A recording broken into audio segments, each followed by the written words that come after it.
In an inbox overloaded world, what is the fastest way to stand out? It's through the good old mailbox. Travis Allen Lee returns to the Lead Machine Growth Show. Thank you, my friend, to reveal how integrating direct mail with your digital marketing isn't just possible, it's profitable. So we'll explore how smart businesses are combining physical and digital outreach to boost response times and drive higher ROI and create follow systems that don't leak leads, which is what I'm all about and what I teach about is plugging up that leaky bucket. So if you've ever wondered how to speed up conversions uh, with something that's slow as direct mail, this is your episode. Welcome to the Lead Machine Growth Show, where you will discover how to tackle your tech, master your message, and design your dream. Paul Guyan, the mastermind behind the Lead Machine, introduces you to trailblazers who inspire you to implement life-changing solutions and systems you can model to nurture your leads and get your offers seen by your ideal clients who will invest in themselves and you. Be sure you visit our website at www.leadmachinegrowthshow.com. While you're there, subscribe to us via your favorite network.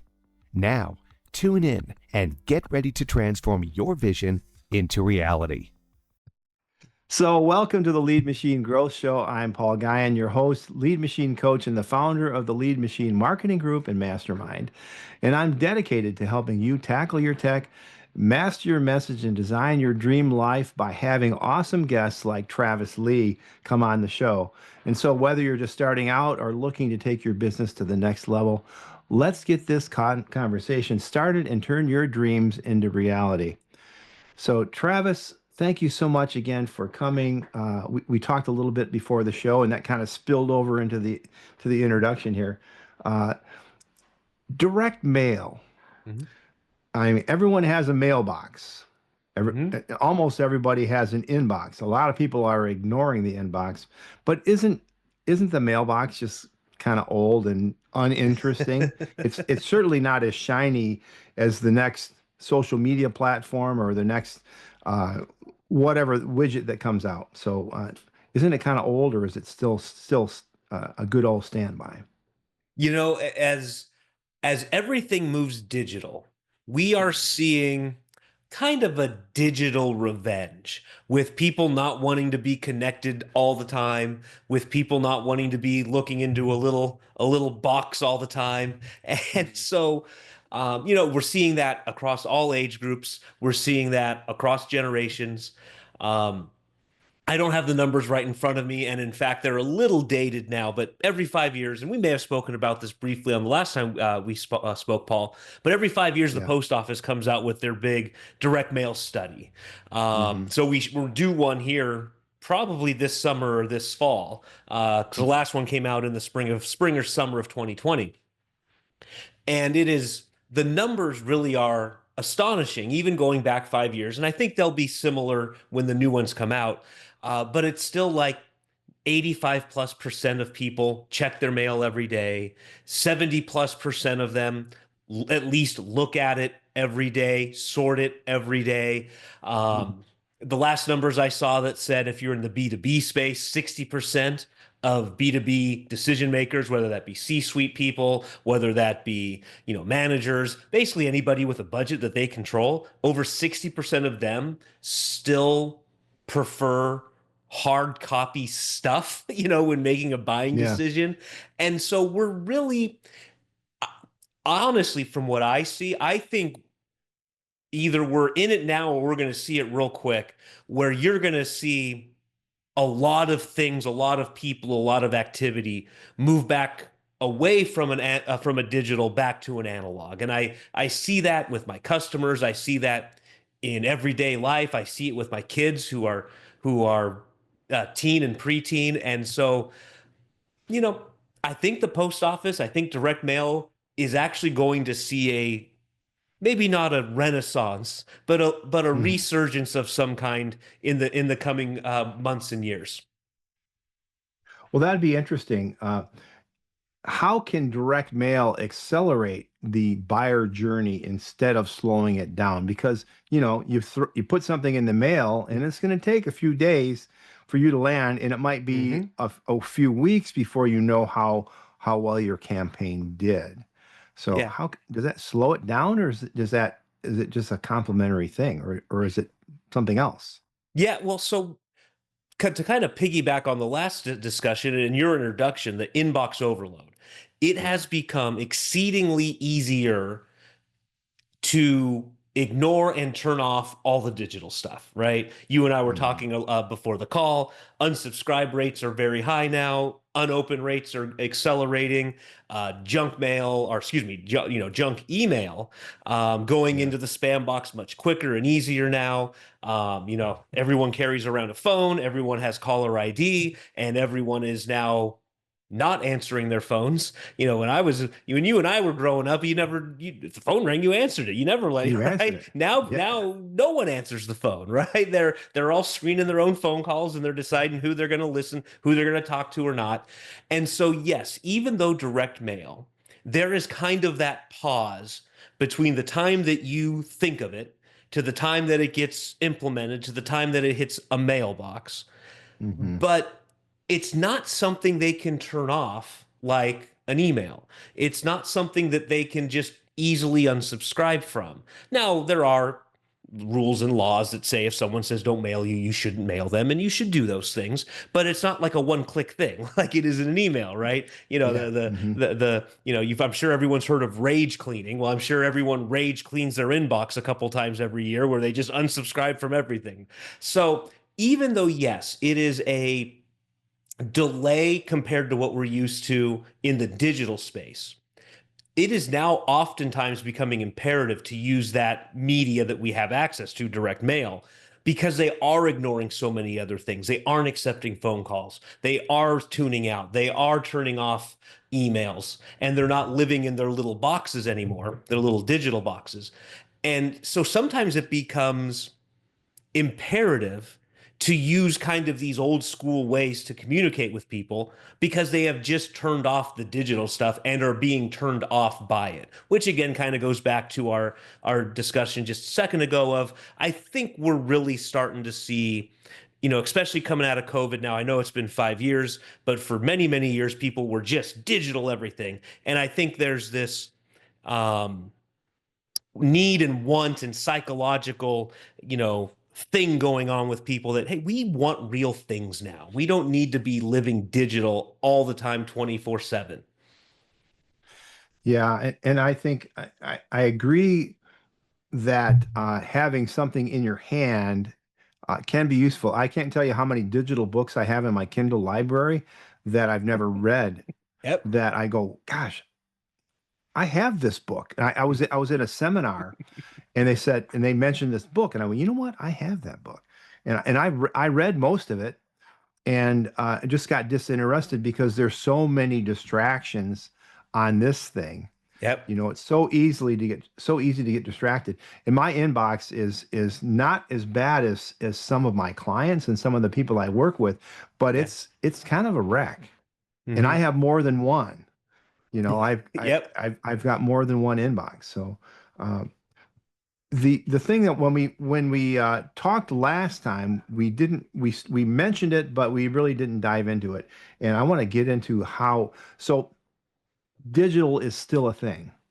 It's It's people not going do, anywhere. and Yep. email is the number one way to interact with people and conduct business, because you can't even have a social media account without having an email. Yeah. uh, and you want your order confirmations and all those things. So email is still a thing. How does how do we integrate tech, especially email, with direct mail, and make that feasible and useful Yeah. and profitable?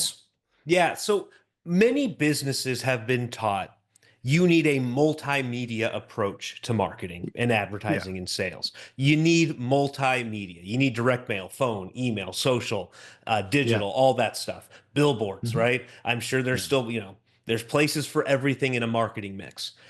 Yeah. However, multimedia is, it's the right way to put it. It's kind of a dated term because when most of us think of multimedia, we think of each of those medias really in their own silo, right? So I do my Yeah. direct mail, I do my email, I do my social, I do my digital, I do my whatever else, right? There's dozens, if not hundreds, of media we could choose from.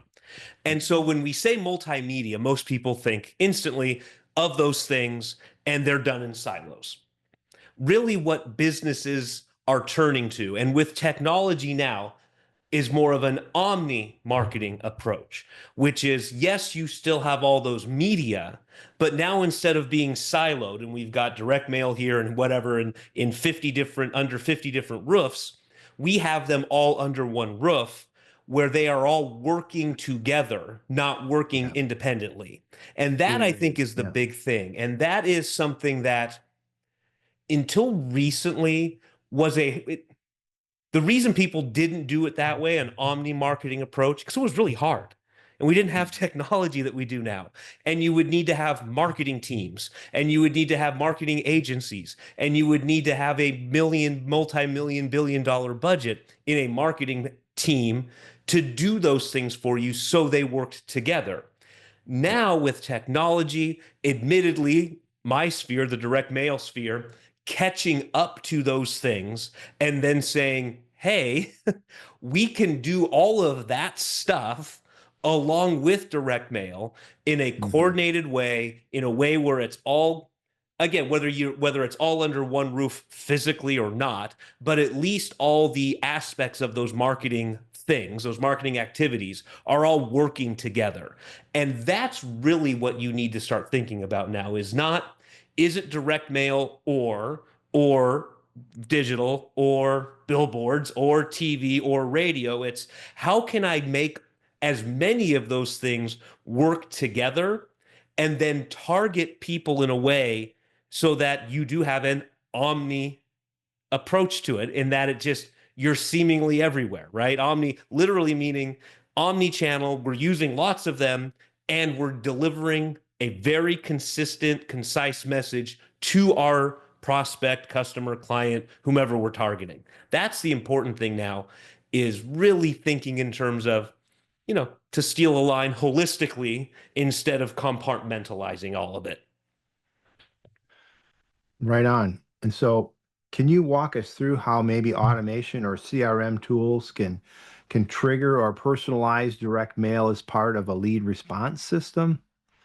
Yeah, so if we're doing so as specifically to a lead response system, tell you what, I'll walk you through exactly what we do in-house and how we do it, right? So we have a Yeah. CRM system. It's not important which one it is. They're all some different shades of gray now. They all kind of all do the same things, right? Yeah. And so we get a lead. One of the best ways we get leads is through doing podcasts like this.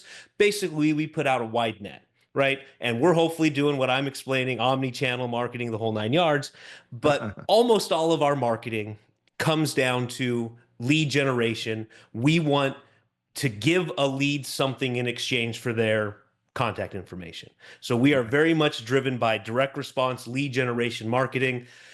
We have people that come in and buy, quote unquote, off the shelf, or, when the first time we meet them. But that's not most people, and that's not most businesses. So one of the things that I think we're very good at is we take that lead and we basically incubate them for about 40 days. They're not hearing Mhm. about they're not hearing about everything we can do for them. We're taking them down a trail where we want them to go. So for example, Mhm. most of our relationships start with one of our books. I've got two or three of them. They're always floating out there, and we get leads every day from those folks. Now, one of the reasons I like a book is I got to send it to them, and send it to them, I need an address. So that gives me an excuse to get an address. So Yeah. now they come in from a book. That morning, that day, or the next day, Tara, who's my sales rep inside here, she's gonna give you a phone call because that lead has come in. So now we're using a phone message to get to them. Most of them don't get answered, but then we can leave a message and say, "Hey, I'm Tara. Just want to introduce myself." Yada yada yada. Well, we also send out emails through an autoresponder like anybody else would. So the lead comes in and that email autoresponder's mapped out for whatever it is, 35, 40 days. I forget exactly what it is now. We've had them as long as 60 and we've had them as short as 5 or 6. 30-ish seems to be the magic for us. And so they Huh. go through an autoresponder series, but at the same time, they're getting those phone calls. At the same time, they're going to hit time triggers for us to send out direct mail. So we get a trigger to send out the book with a phone call, with an email. They get some more emails. A week after that, they're going to get another direct mail piece that is triggered automatically. So it happens, right? Mm-hmm. They're going to get a phone call from Tara again, roughly a few days after that direct mail hits. You know, we can't know exactly when the direct mail hits, but we got a pretty good idea. So we can call them Yeah. up now and say, hey, I sent you the book, or hey, I sent you a bank bag in the mail, or hey, I sent you a pill bottle in the mail, whatever it may be, right? We're into this Mm-hmm. wacky, fun 3D mail stuff, so we always send fun stuff. But then the emails then are going to be sequenced to that. So if I send them something fun like a bank bag, hey, did you get my bank bag? Is the subject line. Or you should Mm-hmm. have gotten your book by now. Let me know. And so what we're trying to do now is, and this is just one example. This is our top of funnel lead generation thing that we like to do. Um, and so throughout, we know if they've been here in this funnel for 15 days, they're in this spot of that series. And then of course there's ways to get them out of that. So if they respond in a way that we want, or they purchase or they buy, now we take them out of that series and we put them into another one. And so what I Yeah. like to tell people is your direct mail, it doesn't always need to be like this, but some portion of your direct mail marketing should function as that email autoresponder, right? So we put Mm-hmm. someone in an email autoresponder and it just happens. And we know on day 1, the exact same thing is going to happen to everybody. And we know on day 30, the exact same thing is going to happen. We have the Yeah. ability now with the technology to synchronize that direct mail up so that those things happen concurrently. And so Mm-hmm. that's how we do it internally. That's how we help our best clients are doing that as well, is that we're acting as that autoresponder for their physical direct mail while all the other direct mail things are going out. And we hear time and time again, hey, I was sending out emails and I couldn't get responses, I couldn't get clicks, and then I send out a direct mail piece ahead of it, and now those email dialogues are starting to happen again because they've got something in their hand, they remember it, and now the email pops up in an easy way to reply. That's what makes email so great, right? Is it's so quick and easy. We can always respond. So when we Right. are ready to respond, and I've got that direct mail piece sitting here from Paul or Travis or whoever, and now that email pops up in reference to the direct mail piece, now we can start that conversation again. So it's, in a lot of ways, it's one of those things where 1 + 1 + 1 equals something more than 3 because all those Right. things are adding up to help each other. Yeah, and the thing that does is the autoresponder and the direct mail and the phone call and maybe the text messages, whatever, Yep. um, podcast showing up everywhere. Having those frequent touches, most companies don't, or I won't say most, many, and I don't know the statistic, but I'm studying this, so I should know it at the top of my head. Um, is they only follow up once. Yeah. They only follow up once. And so it takes 5 to 8 to 12 touches before you can really engage. And Yep. the other thing that I've been studying is if you don't respond within the first 5 minutes with something meaningful to them, uh, they're going to move on to the next, especially if you're a service oriented business or a local service business, Yeah. like a plumber or a painter who is out in the field doing their work. If you don't if you don't respond right away, they're going to go They're the going to the next guy in prospect the search is going to go to results. the next guy, and how much does that Yep. cost you? And you don't even know it. You don't even know. That's what I call the leaky bucket. You're not even aware of it. So this helps to what you just described helps to reinforce that know, like, and trust, which is we all know that we have to build trust, and uh, investing in that interaction is a payoff. So speaking of that, uh, people are thinking, I'm sure thinking, well, email's cheaper though.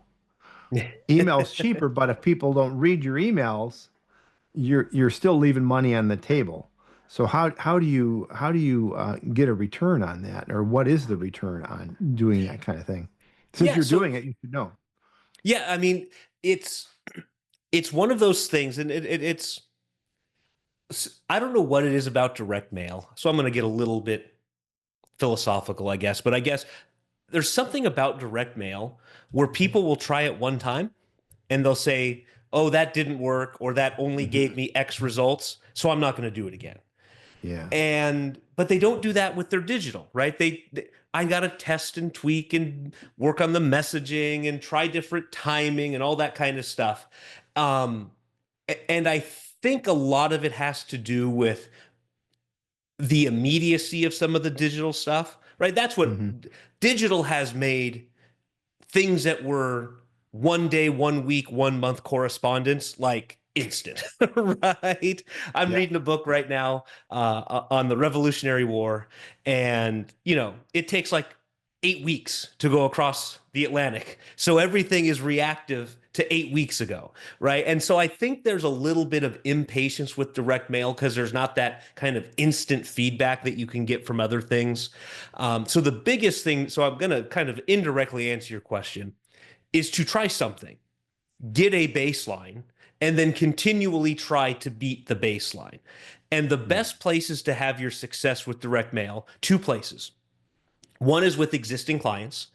So Hmm. I don't care what it is that you offer. You've got a list of existing customers, clients, patients, members, Yep. whomever they are, going to them with direct mail. And we see this a lot with like, especially some established like coaches and people like that who are teaching people how to do their thing. They're seeing their email rates just crash, right? They're not getting the clicks, the opens, the ROI. You send out, 6 emails a month and I could make $10,000 and everyone's happy. And we're seeing, well, again, back to our conversation is they're just tuning that out. So, Hmm. you know, two ways, like I said, existing clients, go to them. Try putting something in the mail with them. Actually, there's three. The next one would be your lost clients or customers, right? So the most obvious one is a dentist. Everyone goes to the dentist every 6 months. On 6 months and 1 day, you're lost. So can we send something in the mail to them that's not just an email, that's not just a text? And then the Hmm. third place, which is what we've spoken about so far, is in that lead sequencing, right? The Yep. conversion process of it. How can I get them to buy sooner, faster, quicker? That's where direct mail can be dropped in. Notice we haven't even gotten yet to cold outreach, to prospecting, to right. We haven't even gotten there yet. So as long as you have Right. a semi-established business, if you've got customers and you're getting leads, this is a place to kind of insert that. Because if you can have success there, then a similar message can often go out to, say, the unwashed masses in some kind of cold environment. Yeah, and I'm going to put a pin in that for a second because I want to ask you, how has tech enabled better tracking in direct mail?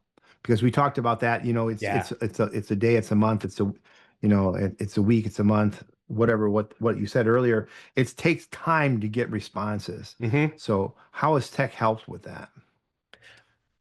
A number one is the proliferation of tracking phone numbers, right? So the Mhm. ability to quickly and easily turn on a phone number and put that phone number only in certain places. It could be on a side of a bus, it could be on a billboard, it could be in a postcard, it could be in a sales letter.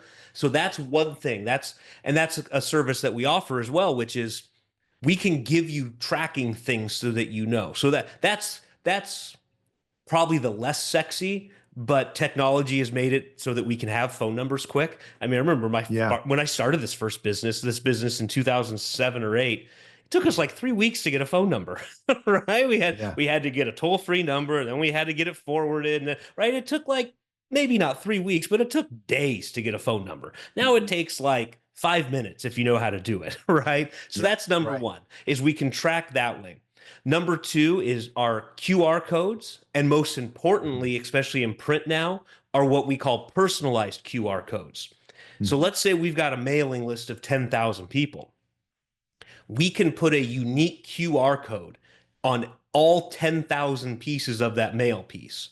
And Yeah. then when Paul gets his mail and he scans it, we can know that Paul scanned his QR code, when he did it, with what kind of phone he did it from. And then we marry that information with the mailing list. And now we know his name and address, possibly his phone number, possibly his email. In theory, you could set it up where as soon as they scan it, they don't take action. Some number of minutes, hours, or days later, you reach out to them. So you can set up these. So now you can have these, you know, static QR codes in the past were great. You could scan them and you knew aggregately how many people scanned a single QR code. Now with Right. these personal ones, like I said, we anywhere from a couple thousand to hundreds of thousands of pieces can be personalized with those QR codes. So that's another way that we do it. Uh-huh. And then a third way that we do it, which is fairly proprietary, but we're able to put a little, what's called a Google Tag Manager. I'm sure you're familiar with those, a little piece of Yeah. script, and we can Uh-huh. put that on your website. And now that is a tracking code, like just like a Facebook tracking code or anything else. And we can't do this 100% of the time.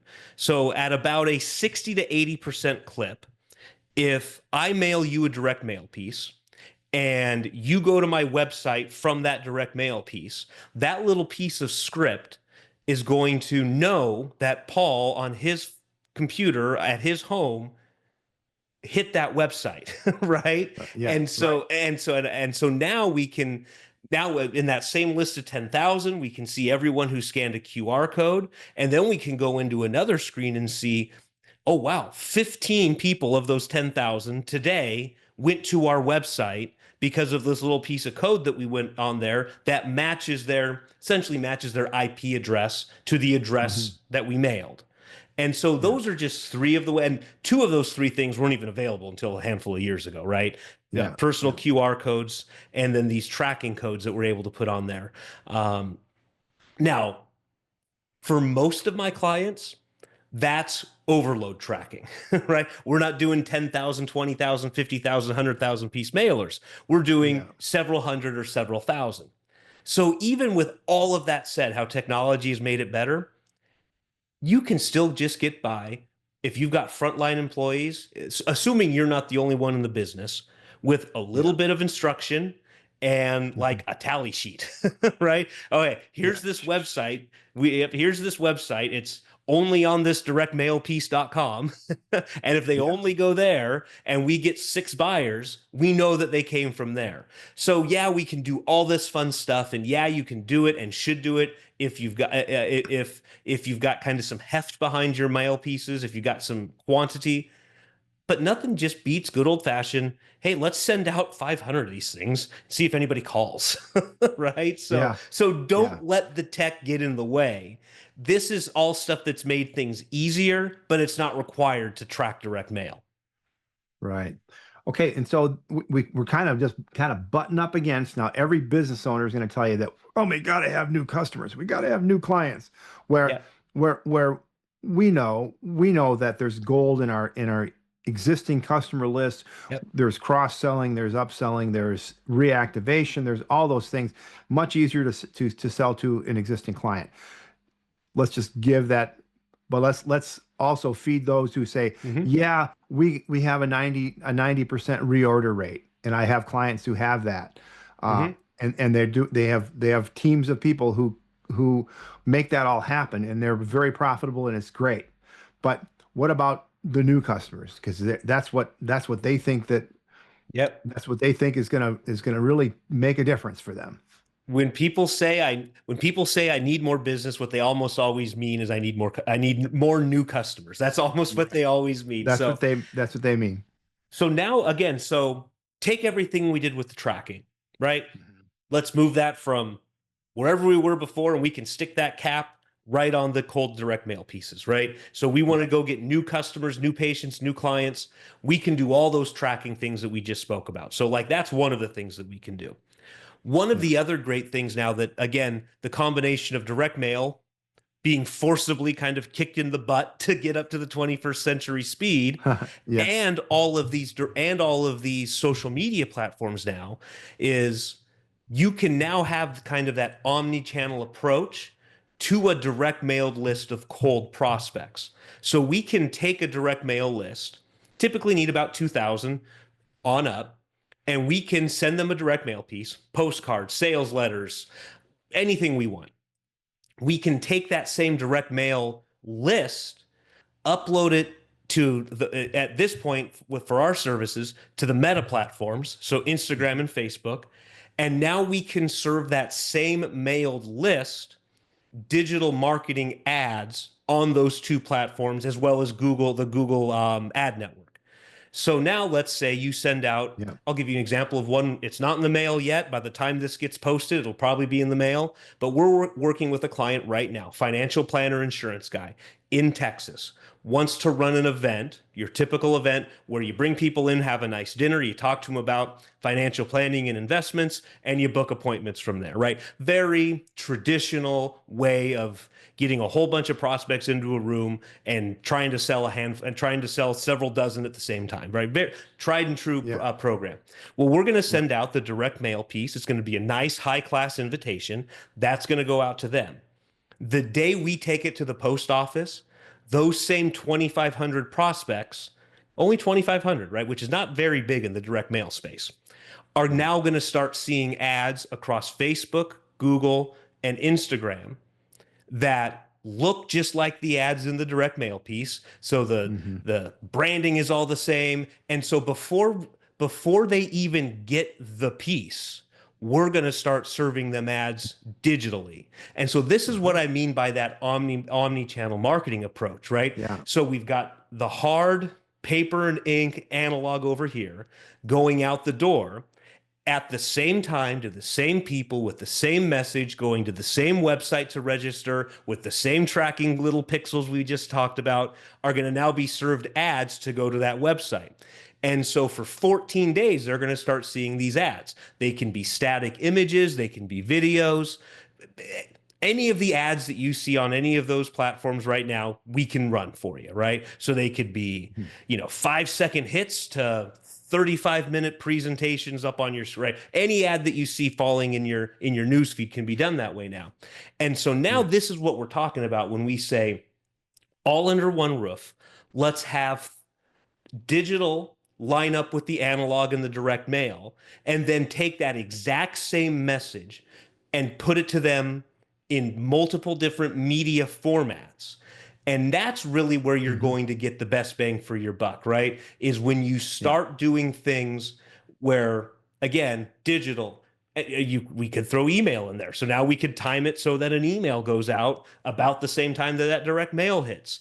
We could send text messages if we had phone numbers. We could make phone calls if we had the ability to make phone calls. So even if you're looking for new clients, new patients, new members, whatever that may be, you can use the same omni-channel approach. And for most people, I'd probably encourage them to do some kind of lead generation ad for that. Doesn't have to be. In our case with the financial planner, we're asking them to pay $50 to come to a nice steak dinner that they get refunded back when they show up at the door, right? So that's just one example. That was the most recent one I was working on right before we got onto this interview. Nice. Nice.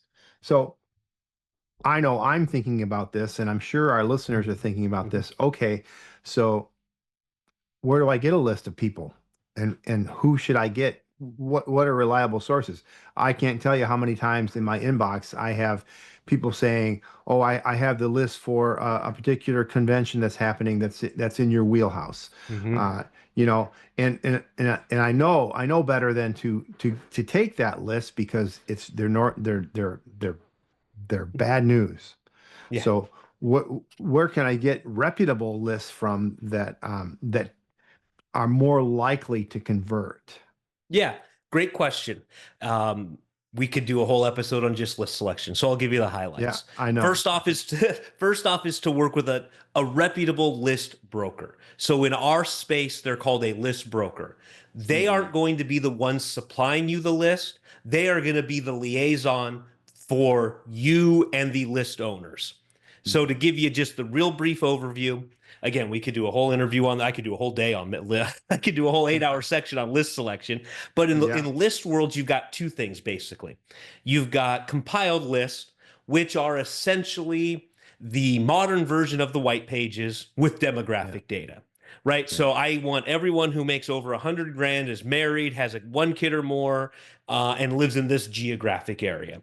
And by the way, we could add like, I think 350 more attributions to that, right? So they have a Discover card, they have an Amex card, they buy dog stuff, they don't buy dog stuff, they subscribe to certain magazines, or right. So that's essentially the white pages with demographic data. Yeah. That's probably a good enough list for most consumer facing companies. Just right. That's just what it is. A second list now, and these go for both B2B and B2C, right? So if you're a business going to other businesses or a business is going to consumers, there's, again, these compiled lists. We know the makeup of the person either in the house or in the business. So for business, it might be sales volume, employee size, number of computers, number of vehicles in a fleet. Those are all kinds of things that you can get. The other thing now would be a specialty list. Now, these are lists that are typically more expensive. They're typically require more. They typically require you to buy larger quantities of records or names, typically 2,500 to 5,000. Most compiled lists could be a couple dozen to tens of thousands to hundreds of thousands. Now, those specialty lists they're going to be more expensive because you're usually getting them directly from an owner of a company who has, what's the right way, who has acquired them. So we could go and get the list of, what's a good example? May not be a great example anymore because I think they're out of business, but at one point you could go buy all the gadget buyers from the Sharper Image. Right. So the Sharper Image magazines, you could buy. I want everyone who's bought a gadget from there. I want everyone who's bought a golf thing from there. At one point, you used to be able to get the Wall Street Journal and American Express lists. You can't get those anymore. But for example, let's say you are marketing towards attorneys. They're a good client for us. We work with a lot of attorneys. I could go get a list of everybody in the, whatever you want to call it, attorney association, right? So there's an association of attorneys out there. I could go get that member list. And because they've done the vetting of knowing that that person is an attorney, they're probably going to have filled out some kind of questionnaire format so that we know about how much they're making and about how many employees they have and stuff like that. That list is going to be more expensive, but as a general rule of thumb, it's going to be a better list. So those are your two sides of the list: compiled, specialty. There's B2B and B2C on both of those. But the biggest thing for most of you is to work with a list broker like myself or somebody else who does this for a living, because they can filter all those crap lists that you get thrown at you in your email inbox, right? They're going to know. Yeah. And again, we could talk about all kinds of things. You're going to ask about usage. So who else is using this list? We're going to ask about repeats. So who's using the list and who's repeatedly bought the list. And so now if you see a competitor of yours or another reputable company constantly using that list, okay, we probably know it's a good list. But the short answer is go to somebody you trust and somebody who has access to all the lists, not just their list, right? Because if it's just their list, they're only going to be able to sell you their list. You want to have options. So, right. Yeah, and there's also one that comes to mind to me is your own customer list. That can't you can, well, of course you've got your own customer list, I hope. Yeah. Maybe if you're starting out and you've only got a few, but if you do have a customer list, you can also clone it or find similars. Can't you use that to kind of use that on the Meta platforms and Google too to find lookalike audiences? Yep, that's exactly what we call them. So most of the social platforms stole that from direct mail. So direct mail, and I'm glad you brought it up. I had forgotten about that, and we still do it for clients. We can take that mailing list, run it against those compiled databases I was telling you about, right? So everyone on the planet, everyone, at least everyone in the United States with a mailing address is in a database, and they have what they think is the makeup of Paul and Travis and Sally and Betty and Tom, right?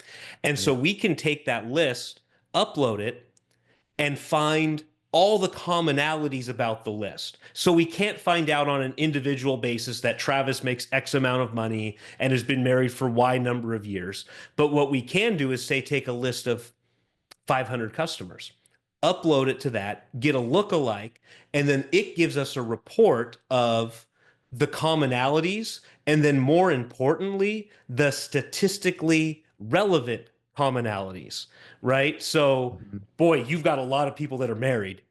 Like Big Red Star, you should probably only buy a list of people who are married. I'll give you an Yeah. example of this. We were working with a dry cleaner in Wichita, Kansas. I believe it was Wichita. I think it was Wichita. But in terms of dry cleaner's a big company, right? He had 9 or 11 locations, so about as Wow. big as you can get for an independent dry cleaner nowadays. And we took his A-list customers, uploaded it, got it back. About 80% of it reinforced what he already knew, but one thing stood out to him. It was something like 81% of his A-level clients still had kids in the home. Well, okay, Ah.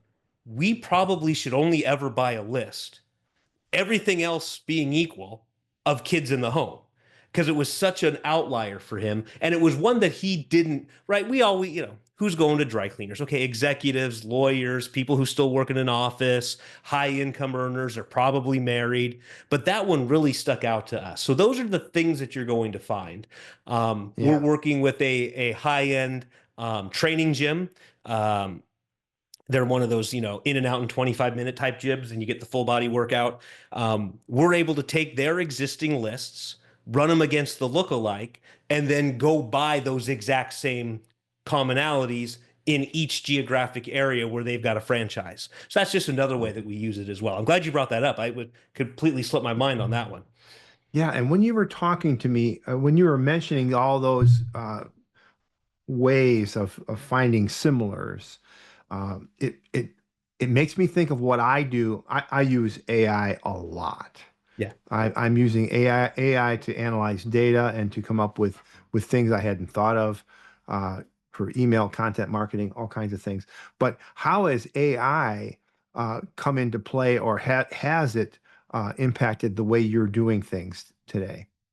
Yeah, not much on that list side, not much on the production side that we use. I'm sure it's out there. It maybe hasn't Yeah, filtered down to mail houses our size yet. Where we're yeah, using it a lot, which is probably where you're using it a lot as well, is in that creative process to put things together, yeah. right? So, you know, I'm blanking on headlines. AI, give me 50 good headlines that a so and so could use under such and such offer, right? And now Yeah. those get the creative juices going. Give me the 15 biggest reasons somebody wouldn't respond to offer A. Okay, well now we've got our 15 biggest excuses, and now we can start addressing them. So for us, we're using it way more on that side of the business than say Yeah. the nitty gritty list stuff. Um, but again, my guess is some of the big mail houses out there, the guys that are managing American Express and their 35 million mail pieces a year, they're probably Hmm. doing that. Yeah. I haven't seen that trickle down to our kinds of marketing yet in a way that it makes sense for most businesses to run, without having American Express's marketing budget. Right. Right. Wow. One more question. Well, actually, a couple more questions. Okay, no problem. What what question what question do you wish I would have asked or I didn't ask you that I gave you a list of half a dozen topics that we could Hmm. talk about, and you kind of Yeah. chose this one. About this topic, what should I have asked you so far? Boy, that's a good question. What should you have asked? I mean, the biggest thing is, boy, I don't got a good, what should you have asked? Well, or Hmm. let me ask you in a different way. What are Okay. you excited about with the combination of digital and direct mail That websites. so yeah, that what I'm excited with that is a lot of the stuff we already spoke about, but it's that ability now for the Main Street customer, the Main Street business owner, not Costco, not Amex, not Amazon, the Main Yeah. Street business owner through the tech that we've covered here, some that we haven't covered here, they're now able to do this in a price effective manner that they can track it, they can have confidence with it, they can be in multiple places at once with Hmm. really the turning on and off of one light switch. Whereas before you had to have 17 spinning plates going on in the background, and if one of the plates fell, then the other 16 didn't work. And so I think Yeah. that's the biggest thing that I'm excited about with what we've spoken about today is just the Uh-huh. ability for a customer without the Amex budget to say, I want to have an omni-channel approach, and I want to be on 3 or 4 different platforms and be in the mailbox and have a way to do that easily and track it. So that's, I think, the fun thing now is that, and my guess is if we do this interview in 3 or 4 years and your AI question, I'll probably have a similar answer to that. How AI has now trickled down to those of us who can use it and afford it without being Amazon. Yeah, and I think it's going to be sooner than that. Yeah, very likely. Very likely. Very likely. And the what about the mail stream? Isn't the mail stream you got the United States Post Office, and then you've got independents and things like that. Do you see some big changes coming there with regards to I've been I think it will saying for still. years, yeah, I've been saying for years, you may see some things around the edges that get changed in direct mail. Direct mail as it stands right now, I used to say it won't happen in my lifetime, your lifetime, or my kid's lifetime.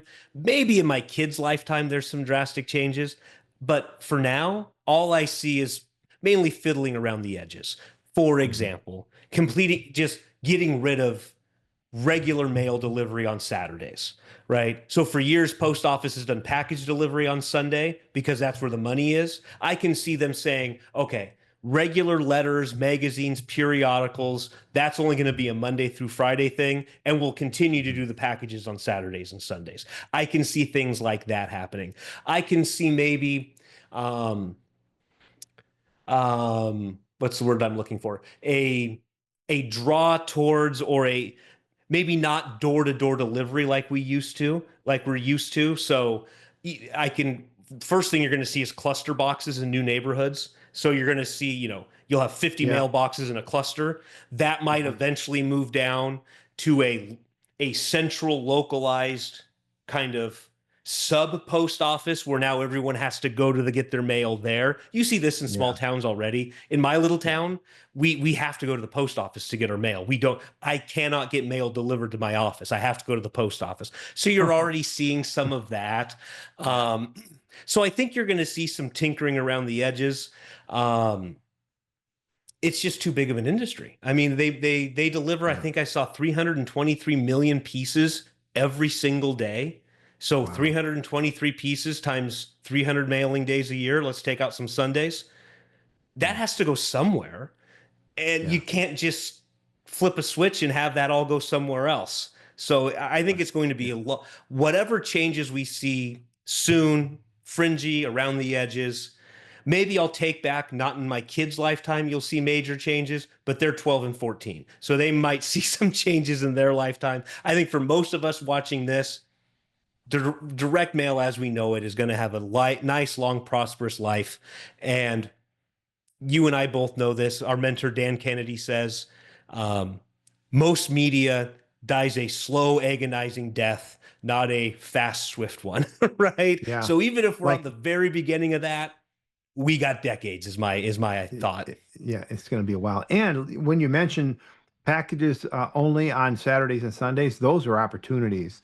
The Yeah. changes and disruption in that system are potential opportunities. When an industry is disrupted in any way, like think Elon Musk when he came out with PayPal, he Hmm. just took the banking industry just like on its ears, Yep. and that's kind of that's an opportunity. So I think the future is bright for not only for direct mail, but for the combination of digital and direct mail, and taking advantage. And there are many other things that we didn't talk about today, Yep. like like you know. Using our CRM and automation to analyze and prioritize and sort and segment our lists based on responses from the mail stream and from the digital. Those are all things that we can talk about. And there's also customer service that we haven't talked about. That you know the same response time that people expect when they're looking for a plumber, they're expecting the same kind of speed with customer service. And so Yep. there's probably things that can be done in customer service, like you said, with the autoresponders and the sequencing of email pieces and things like that in customer service. Uh, so there's lots of things to be talking about and exploring in the future. So We my could go all friend, day talking about this stuff, couldn't we? yeah, we could. So, but we don't have all day. No, So we don't. with your as you wrap up with your final words, Travis, what are Yeah. 3 things our listeners can do today to take advantage of this leveraging of direct mail and technology? 3 things that they could do to leverage it. So right now, embrace the technology, embrace some of the growing pains and warts that come with having a CRM or having things like that. So that's number one. Number two, don't do but automate as much as you can. And so with CRMs and service providers like myself, that's become easier and easier to automate things. One of the Hmm. biggest stumbling blocks we see is people saying, I can't get this done. I can't physically do it. Well, Yeah. you know, then find who can, right? Because you can automate a lot of this. And Hmm. then number three, we kind of spoke about it. Try it, test it, measure it, tweak it, and repeat, right? The chances. I just had a client, brand new client. We hit a home run out of the park, the very first direct mail piece we did. Just like baseball, home runs in direct mail are about as common as home runs in real baseball, right? Yeah. So Uh-huh. take your Yeah. singles, take your doubles, turn them into home runs. So, test, measure, tweak. Don't get discouraged by it. The people, I think, I don't remember if it was on your podcast or another one I was doing. We have an attorney. We have to be on iteration 50 or 60. Every few months, we're tweaking something, adding something, doing something Mm-hmm. to try to squeeze a little bit more out of that direct mail campaign. So yeah, embrace the Hmm. technology, automate, don't do, and then test and tweak and just try different things. The best business owners I know are trying lots of things a lot. I mean, the proverbial throw it against the wall and the stuff that sticks, we do that even more. So Hmm. Awesome. And so you also have a book that people can get. Tell us about that so people know how to get that. yeah, so this is, I told you at the very beginning, one of our lead generation priorities is a book. It's called The Simple Three-Step Process and How to Succeed, or excuse me, The Simple Three-Step Process That Ensures Direct Mail Success, How Small Businesses Can Make Huge Profits Using Direct Mail. It's free, cover about $3 in shipping. You can go to my website. It's just my name with a middle initial. So travisalee.com, all one word, no dashes, no nothing, travisalee.com.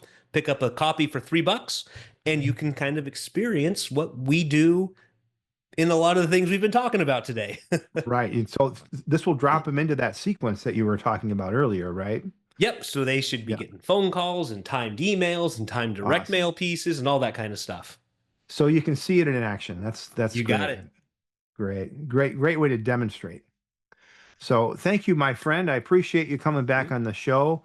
As we sign off, remember, faith and action go hand in hand. So keep the pedal to the metal. Until next time on the Lead Machine Growth Show, I'm Paul Guyan and Travis Lee. Thank you so much, my brother. I appreciate you so much. Thanks.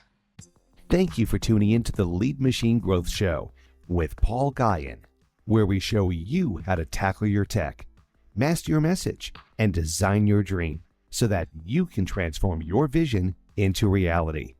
Remember to visit our website at www.leadmachinegrowthshow.com and enjoy even more great episodes like this one.